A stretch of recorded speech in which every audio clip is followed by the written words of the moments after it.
बिस्मिल्लाहिर्रहमानिर्रहीम। अस्सलाम वालेकुम दोस्तों, उम्मीद करता हूँ आप बिल्कुल ठीक ठाक होंगे। दोस्तों आज की वीडियो में हम बात कर रहे हैं एक्सप्रेस स्पॉन्सर विजिट वीज़ा के हवाले से। हमने अपने इस चैनल पर ओमान के तमाम वीज़ा की तफसील से वीडियो बनाने की एक सीरीज़ शुरू की है और ये ई वीज़ा पेपर की तफसीलात होंगी जैसा कि आप इस वीडियो में ई वीज़ा पेपर देख रहे हैं। तो इस हवाले से हमारी ये पहली वीडियो देख रहे हैं। अगर आप भी ओमान ई वीज़ा के हवाले से मज़ीद मालूमात हासिल करना चाहते हैं तो आप हमारे इस चैनल टेक विद उर्दू को सब्सक्राइब कर सकते हैं। तो आज हम जिस वीज़ा की बात कर रहे हैं इस वीज़ा का नंबर है 8 और इसका कोड नाम है STDCOR। ये एक्सप्रेस वीज़ा है। इसमें 3 किस्म के वीज़े हैं। Number 1 8A, number 2 8B, number 3 8C। और आज की इस वीडियो में हम बात कर रहे हैं एक्सप्रेस वीज़ा नंबर 1 का यानी 8A का। ये किन किन लोगों को मिल सकता है और किन किन को नहीं मिलेगा इसकी तफसील बयान करते हैं। इसके बाद में बाकी तमाम चीज़ें भी आपके साथ शेयर की जाएंगी। तो ये वीज़ा टोटल 21 दिन का होता है और टोटल 21 दिन में आपने वापस अपने मुल्क जाना होता है। और जब ये वीज़ा आपको मिल जाता है तो आप इसको इस्तेमाल करने के लिए 30 दिन का वक्त लगता है। आप 30 दिन में इसको इस्तेमाल कर सकते हैं। इस एक्सप्रेस 8A को हासिल करने के लिए आपके पास पासपोर्ट की तारीख कम से कम 6 महीने बाकी होनी चाहिए। जैसे आप इस वीडियो में वीज़ा पेपर देख रहे हैं ये आपको मिसाल के तौर पर दिखाया जा रहा है और इस पेपर पर जहां 6B लिखा हुआ है वहां पर 8A लिखा हुआ होगा। बाकी पिक बाकी तस्वीर सेम ही होगी और बाकी तफसील जो भी बाकी तफसील है वो 8A के सामने। जैसे इसमें टूरिस्ट वीज़ा लिखा हुआ है। तो वापस आते हैं अपनी बाकी तफसील की तरफ। ये एक्सप्रेस 8A विजिट वीज़ा सिर्फ सिंगल एंट्री के लिए ही इस्तेमाल होगा।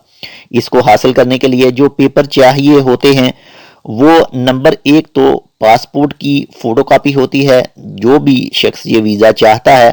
उसके बाद में एक अदद तस्वीर लगती है और एक लेटर स्पॉन्सर की तरफ से टाइप हुआ होता है कि ये शख्स ओमान में क्यों आ रहा है, क्या काम है इसका ओमान में। अब बात आती है कि ये वीज़ा कौन लोग ले सकते हैं यानी किन को मिलेगा। पुलिस के मुताबिक ये वीज़ा डॉक्टर हजरात हासिल कर सकते हैं यानी जो मेडिकल के शोबे से जिनका ताल्लुक हो। इसके बाद में मीडिया वाले यानी कोई रिपोर्टर वगैरह टीवी में जो आदमी काम करते हैं उनके लिए, या फिर कोई स्पेशल कन्वेंशन हो रहा हो तो उसको रिपोर्टिंग करने के हवाले से।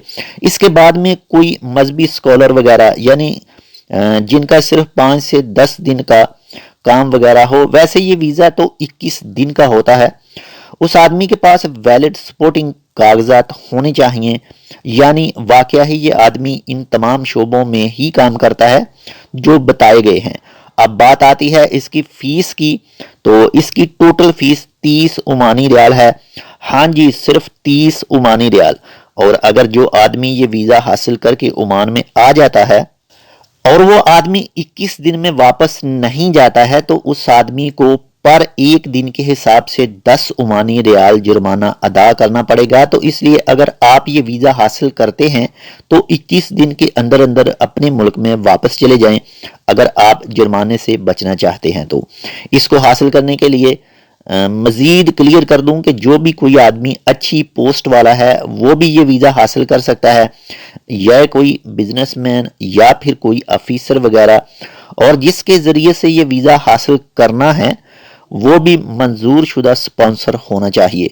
और अगर आप ये वीज़ा हासिल करते हैं तो ओमान में आने के लिए सफ़र करते हैं तो ओमान की किसी भी लैंड पोर्ट या फिर एयरपोर्ट पर आपको रॉयल ओमान पुलिस की तरफ से ही एंट्री मिलेगी अगर आपका ओमान के हवाले से बैकग्राउंड बिल्कुल साफ और क्लियर है। तो ये थी नंबर 1, ये एक स्पॉन्सर वीज़ा है एक्सप्रेस वीज़ा जो 21 दिन का है। ये इस चैनल पर हमारी ये पहली वीडियो है। बाकी इसके जो 2 दूसरे हैं उसकी तफसील भी आपके साथ शेयर की जाएगी। तो اگر آپ کو یہ معلومات پسند آئے تو اس کو لائک اور شیئر ضرور کر دیجئے گا۔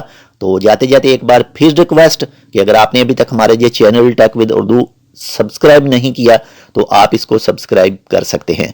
تو باقی اس کے حوالے سے آپ مزید بھی آپ کوئی شک و شبہات اس کے حوالے سے ہوں تو اگر آپ کا کوئی دوست، آپ کا کوئی فرینڈ عمان میں موجود ہے تو آپ سنی شاپ سے اس کے حوالے سے مزید کلیریفیکیشن کروا سکتے ہیں۔ تو یہ تھی آج کی ویڈیو، ملتے ہیں آپ سے ایسے ہی کسی دوسری معلوماتی ویڈیو کے ساتھ، تب تک کے لیے اللہ حافظ۔